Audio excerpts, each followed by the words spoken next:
ആകാശവാണി.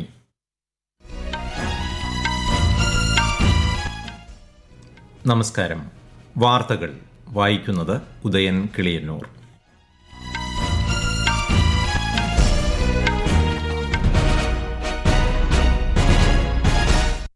പ്രധാന വാർത്തകൾ.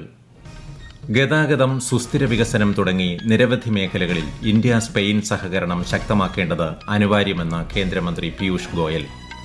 രാജ്യത്ത് 7 ESI ആരോഗ്യ പരിപാലന പദ്ധതികൾക്ക് കേന്ദ്രമന്ത്രി മൻസുഖ് മാണ്ഡവ്യ ഇന്ന് തെലങ്കാനയിൽ തുടക്കം കുറിക്കും. വിയറ്റ്നാം ബോട്ട് അപകടത്തിൽ മരിച്ച 15 ഇന്ത്യക്കാരുടെ മൃതദേഹങ്ങൾ മുംബൈയിലെത്തിച്ചു. അപകടത്തിൽപ്പെട്ട 2 മലയാളികളുടെ മൃതദേഹങ്ങൾ ഇന്ന് രാവിലെ തിരുവനന്തപുരത്തെത്തിക്കും.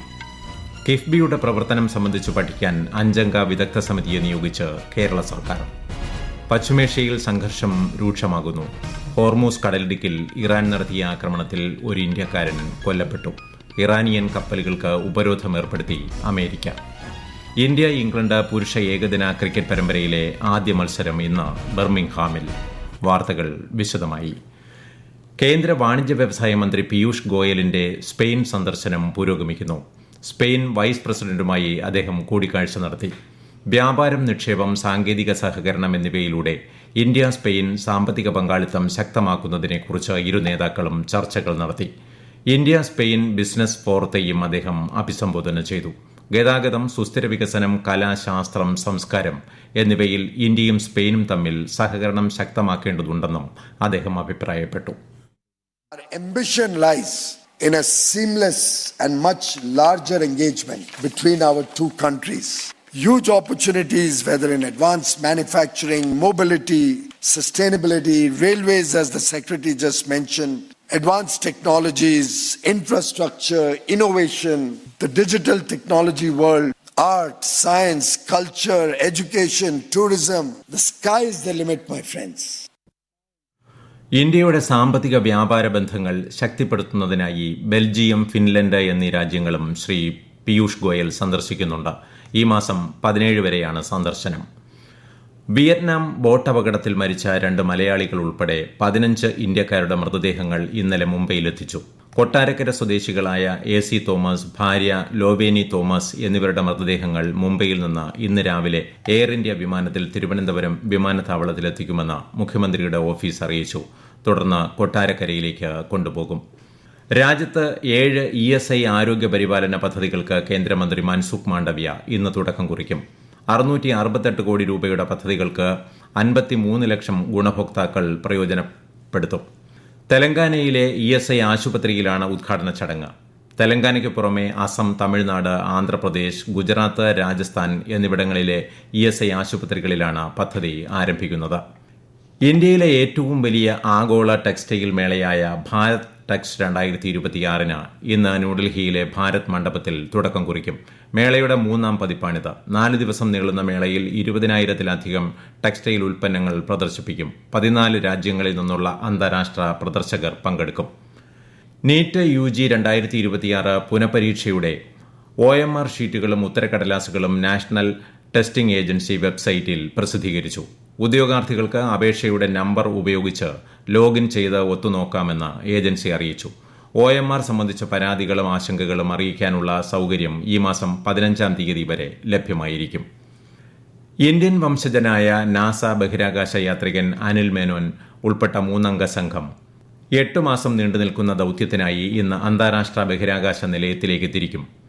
ഖസക്സ്ഥാനിലെ ബൈക്കനൂർ കോസ്മോഡ്രാമിൽ നിന്ന് റോസ്കോസ്മോസ് സോയൂസ് MS-29 ദൌത്യത്തിന്റെ ഭാഗമായാണ് യാത്ര. ഇന്ത്യൻ സമയം രാത്രി 8:17 വിക്ഷേപണം. റഷ്യൻ ബഹിരാകാശ യാത്രികരായ പ്യോത്തർ ഡ്രുബോവ്, അന്ന കിക്കിന എന്നിവർക്ക് ഒപ്പമാണ് യാത്ര. ബുധനാഴ്ച പുലർച്ചെ 1:25 യാത്രികർ ബഹിരാകാശ നിലയത്തിനുള്ളിലേക്ക് പ്രവേശിക്കും. ഈ വാർത്തകൾ ആകാശവാണിയിൽ നിന്ന്. ആകാശവാണി വാർത്തകളും വാർത്താ അധിഷ്ഠിത പരിപാടികളും All India Radio News Thiruvananthapuram YouTube ചാനലിലും @all India Radio News Thiruvananthapuram Facebook പേജിലും AIR ന്യൂസ് തിരുവനന്തപുരം ഇൻസ്റ്റഗ്രാം അക്കൌണ്ടിലും @AIR ന്യൂസ് TVM X ഹാൻഡിലും ലഭ്യമാണ്. കിഫ്ബിയുടെ പ്രവർത്തനം സംബന്ധിച്ച് പഠിക്കാൻ വിദഗ്ധ സമിതിയെ നിയോഗിച്ച് കേരള സർക്കാർ. മുൻ IAS ഉദ്യോഗസ്ഥയായ സുധാ പിള്ള അധ്യക്ഷയായ 5-അംഗ സമിതിയെയാണ് നിയോഗിച്ചത്. കിഫ്ബിയെ സംബന്ധിച്ച് വിശദമായി പഠനം നടത്തി 3 മാസത്തിനകം റിപ്പോർട്ട് സമർപ്പിക്കണം. ആകാശവാണി മുൻ deputy director general NS Isaac അന്തരിച്ചു. 79 വയസ്സായിരുന്നു. രോഗബാധിതനായി ചികിത്സയിലായിരിക്കെ ഇന്നലെ തിരുവനന്തപുരത്തെ സ്വകാര്യ ആശുപത്രിയിലായിരുന്നു അന്ത്യം. തിരുവനന്തപുരം, കൊച്ചി, കണ്ണൂർ, പോണ്ടിച്ചേരി ആകാശവാണി നിലയങ്ങളിൽ ഡയറക്ടറായിരുന്നു. ആകാശവാണിയിൽ ട്രാൻസ്മിഷൻ എക്സിക്യൂട്ടീവായി പ്രവേശിച്ച അദ്ദേഹം ഡെപ്യൂട്ടി ഡയറക്ടർ ജനറലായാണ് വിരമിച്ചത്. സംസ്കാരം ഇന്ന് ഉച്ചയ്ക്ക് 2:30 പാളയം CSI ക്രൈസ്റ്റ് ചർച്ച് സെമിത്തേരിയിൽ നടക്കും. ഐക്യരാഷ്ട്രസഭ സുരക്ഷാ കൌൺസിലിൽ താൽക്കാലിക അംഗമായി തെരഞ്ഞെടുക്കപ്പെടുന്നതിനുള്ള പ്രചാരണത്തിന് ഔദ്യോഗികമായി തുടക്കം കുറിച്ച് ഇന്ത്യ. 2028-29 കാലയളവിലേക്കാണ് തെരഞ്ഞെടുപ്പ്. ന്യൂയോർക്കിലെ UN ആസ്ഥാനത്ത് വിദേശകാര്യമന്ത്രി S. ജയശങ്കറാണ് ഇന്ത്യയുടെ സ്ഥാനാർത്ഥിത്വം പ്രഖ്യാപിച്ചത്. വിശദാംശങ്ങളിലേക്ക്. ആഗോളതലത്തിൽ സംഘർഷങ്ങളും അസ്ഥിരതയും വർദ്ധിച്ചുവരുന്ന സാഹചര്യത്തിൽ ഐക്യരാഷ്ട്രസഭയുടെ പങ്ക് വളരെ നിർണായകമാണെന്ന് വിദേശകാര്യമന്ത്രി S. ജയശങ്കർ പറഞ്ഞു. ആഗോള സമാധാനവും സുരക്ഷയും തുല്യ വികസനവും പ്രോത്സാഹിപ്പിക്കുന്നതിനുള്ള രാജ്യത്തിന്റെ സമീപനമായി ശാന്തി ദർശനം അദ്ദേഹം അവതരിപ്പിച്ചു. UN രൂപീകൃതമായതു മുതൽ ഇതുവരെ ഏകദേശം 50 സമാധാന ദൌത്യങ്ങളിലായി 3 ലക്ഷത്തോളം സേനാംഗങ്ങളെ ഇന്ത്യ സംഭാവന ചെയ്തിട്ടുണ്ടെന്നും നിലവിൽ 10 UN സമാധാന ദൌത്യങ്ങളിലായി 4300-ലധികം ഇന്ത്യൻ സേനാംഗങ്ങൾ സേവനമനുഷ്ഠിക്കുന്നുണ്ടെന്നും അദ്ദേഹം പറഞ്ഞു. 8 തവണ ഇന്ത്യ സുരക്ഷാ കൌൺസിലിൽ താൽക്കാലിക അംഗമായിരുന്നിട്ടുണ്ട്. ഏറ്റവും ഒടുവിൽ 2021-22 കാലയളവിലായിരുന്നു ഇത്. News desk, Akashvani. പശ്ചിമേഷ്യയിൽ വീണ്ടും സംഘർഷം രൂക്ഷമാകുന്നു. ഹോർമൂസ് കടലിടുക്കിൽ UAE-യുടെ 2 കപ്പലുകൾക്ക് നേരെ ഇറാൻ നടത്തിയ ആക്രമണത്തിൽ ഒരു ഇന്ത്യക്കാരൻ മരിക്കുകയും 6 പേർക്ക് പരിക്കേൽക്കുകയും ചെയ്തു. ആക്രമണത്തെ UAE പ്രതിരോധ മന്ത്രാലയം അപലപിച്ചു. ഒമാൻ തീരത്തിന് സമീപത്തു വെച്ചാണ് ആക്രമണം നടന്നത്. ഇതിനെ തുടർന്ന് ഈ മേഖലയിലൂടെയുള്ള കപ്പൽ ഗതാഗതം തടസ്സപ്പെട്ടു. എന്നാൽ ഹോർമൂസ് കടലിടുക്കിൽ ഇറാനിയൻ കപ്പലുകൾക്ക് അമേരിക്ക വീണ്ടും ഉപരോധം ഏർപ്പെടുത്തിയതായി US പ്രസിഡന്റ് ഡൊണാൾഡ് ട്രംപ് പ്രഖ്യാപിച്ചു. ഈ മാസം ആദ്യം പശ്ചിമബംഗാൾ തീരത്ത് നിന്ന് കാണാതായ മത്സ്യബന്ധന ബോട്ട് ബംഗാൾ ഉൾക്കടലിൽ മറിഞ്ഞ നിലയിൽ കണ്ടെത്തി. അപകടത്തിൽ 9 മത്സ്യത്തൊഴിലാളികൾ മരിച്ചതായി സ്ഥിരീകരിച്ചു. കാണാതായ മറ്റ് 6 പേർക്കായി തെരച്ചിൽ തുടരുകയാണ്. ദുരന്തത്തിൽ രാഷ്ട്രപതി, ഉപരാഷ്ട്രപതി, പ്രധാനമന്ത്രി എന്നിവർ ദുഃഖം രേഖപ്പെടുത്തി. മരിച്ചവരുടെ ബന്ധുക്കൾക്ക് പ്രധാനമന്ത്രിയുടെ ദുരിതാശ്വാസ നിധിയിൽ നിന്ന് 2 ലക്ഷം രൂപയും പരിക്കേറ്റവർക്ക് 50,000 രൂപയും ധനസഹായം പ്രഖ്യാപിച്ചു. ഇന്ത്യ-ഇംഗ്ലണ്ട് പുരുഷ ഏകദിന ക്രിക്കറ്റ് പരമ്പരയിലെ ആദ്യ മത്സരം ഇന്ന്. ഇന്ത്യൻ സമയം വൈകുന്നേരം 3:30 ബർമിംഗ്ഹാമിലാണ് മത്സരം. 3 മത്സരങ്ങൾ അടങ്ങിയതാണ് പരമ്പര.